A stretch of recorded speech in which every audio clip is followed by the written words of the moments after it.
Manggal.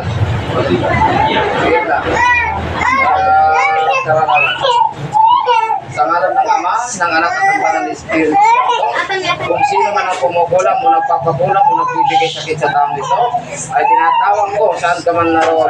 Jesus Nazareno, Rex, Yudrio, Busanti, Patis, Benedict, Busak, Pasit, Nilas, Pandracos, Bilog, Padre, Satana, Busan, Malaking Amas, Binera, Bukas, Severus, Neadorai, Dio, Elohim, sumakay pa ipag-usap, makamatalit ng kilatang, sundin mo at sukuhan, pumasok pa ngayon sa katawan nito, ikaw nanininsala.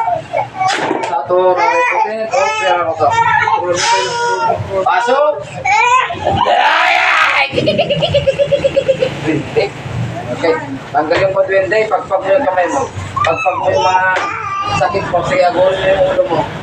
Agurin mo yung apros ang taulong. Apros. Sige, apros. Ibiling mo. Biling mo kita yung kapkabel na pugin. Tapon. Okay. Anong klaseng duwende ka? Puti? Itim? Sa bahay? Sa puno? Taltalon? Okay. Ano? Babalikan mo pa ito? Hindi na. Sagot. Sige, aprusan pa namin nagpagpagay nga saksakit. I-building mo aming nga saksakit nga spiritual. Nga yung kapkabil dito nga. Okay. Pagkalin mo.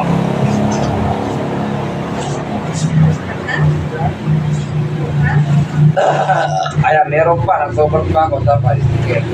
Amin nga saksakit mo. Abang tik-tik abang. Kahit ka.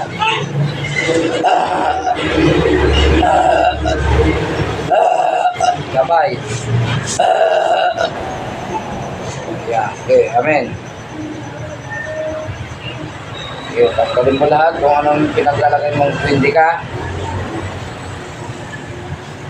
Hindi ba makausap ang duwende rito? Ayaw mo? Ayaw?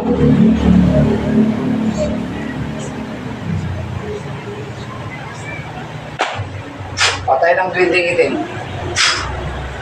Murmurlo, murmurtum mo siya itong pampasabog sa espiritu ng itim na ito.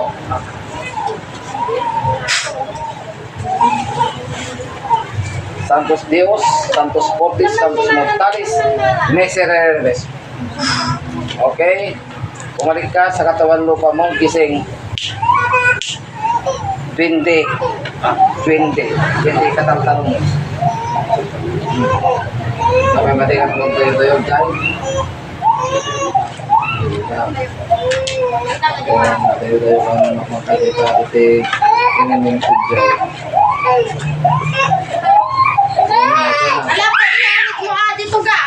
Ha? Kaya adik. Bibili si mama. Wanin tagalan tayo agalan. Wanin tagalan. Ate skin barbarane. Skin ko parang